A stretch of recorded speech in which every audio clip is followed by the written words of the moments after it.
फिरौन, जब तकब्बुर ने एक बादशाह को डुबा दिया। कभी सोचा है कि दुनिया का सबसे ताकतवर इंसान भी एक पल में सबसे बेबस कैसे हो सकता है? कभी सोचा है कि जो अपने आप को सबसे बड़ा समझने लगता है, अल्लाह उसे कैसे याद दिलाता है कि असल कुदरत किसके हाथ में है? आज मैं आपको कुरान की एक ऐसी कहानी सुनाने जा रहा हूं जो सिर्फ तारीख नहीं बल्कि आज के इंसान के लिए वार्निंग है। ये कहानी है फिरौन की, और यकीन मानिए ये कहानी सिर्फ उस एक आदमी की नहीं, ये कहानी हर उस दिल की है जहां थोड़ा सा भी तकब्बुर आ जाता है। फिरौन मिस्र का बादशाह था। उसके महल सोने के थे, उसकी फौज लाखों में थी, उसका हुक्म हर जुबान पर चलता था। लोग उसके नाम से कांपते थे, और धीरे धीरे ये कांपना इबादत जैसा बन गया। फिरौन ने देखा कि लोग उसके सामने झुकते हैं, तो उसके दिल में एक जहर घुसा, और उस जहर का नाम था तकब्बुर।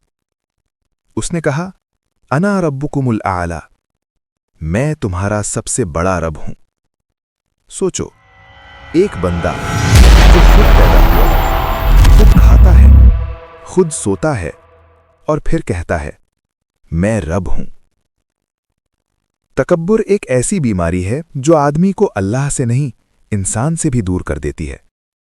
फिरौन को लगता था, मैं ज्यादा जानता हूं, मैं ज्यादा ताकतवर हूं, मुझे किसी की जरूरत नहीं। और जब बंदा ये सोचने लगता है, तो फिर अल्लाह की बात उसे चुभने लगती है। सवाल ये है, क्या आज भी दुनिया में ऐसे फिरौन मौजूद नहीं? पावर का फिरौन, पैसे का फिरौन, ईगो का फिरौन। सोचो, कहीं हम खुद तो छोटे छोटे फिरौन नहीं बन रहे? अल्लाह ने फिरौन के पास हजरत मूसा अलैहिस्सलाम को भेजा। मूसा अलैहिस्सलाम कोई बादशाह नहीं थे, कोई अमीर नहीं थे, बस अल्लाह का पैगाम था उनके पास। पैगाम सीधा था, अल्लाह को मानो, जुल्म छोड़ो, बनी इस्राइल को आज़ाद करो। लेकिन फिरौन ने कहा, ये जादू है, ये झूठ है, मैं नहीं मानता। याद रखो, जब बंदा तकब्बुर में होता है तो हक भी उसे जादू लगता है। अल्लाह ने फिरौन को सीधा अजाब नहीं दिया, पहले निशानियां दिखाईं। आसा सांप बन गया, मूसा अलैहिस्सलाम का हाथ चमक उठा, कहत आया, टिड्डियां आईं, जूं आईं, मेंढक छा गए, पानी खून बन गया। हर बार फिरौन घबराता, कहता, या मूसा दुआ करो, अगर आजाब हटा मैं मान जाऊंगा।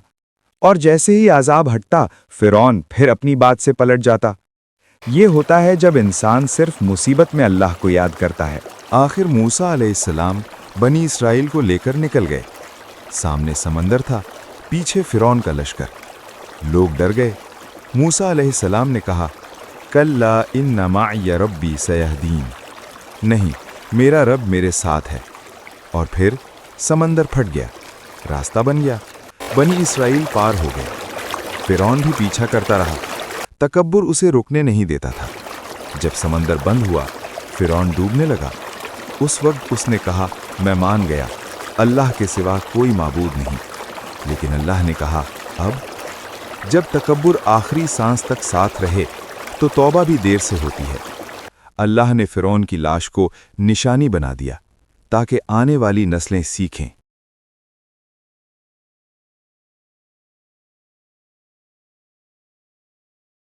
ये कहानी सिर्फ फिरौन की नहीं, ये कहानी है हर पावर वाले के लिए, हर ईगो वाले के लिए, हर उस इंसान के लिए जो कहता है मैं सब ठीक कर रहा हूं। याद रखो, अल्लाह के सामने झुकने वाला कभी जलील नहीं होता, और जो अल्लाह से टकराता है उसका अंजाम फिरौन जैसा होता है। सोचो, कहीं हम अपनी जिंदगी में अल्लाह के हुक्म के सामने अकड़ तो नहीं रहे? अगर हां, तो आज ही रुक जाओ, क्योंकि अल्लाह का दरवाजा अभी बंद नहीं हुआ। और जो अल्लाह से टकराता है उसका अंजाम फिरौन जैसा होता है।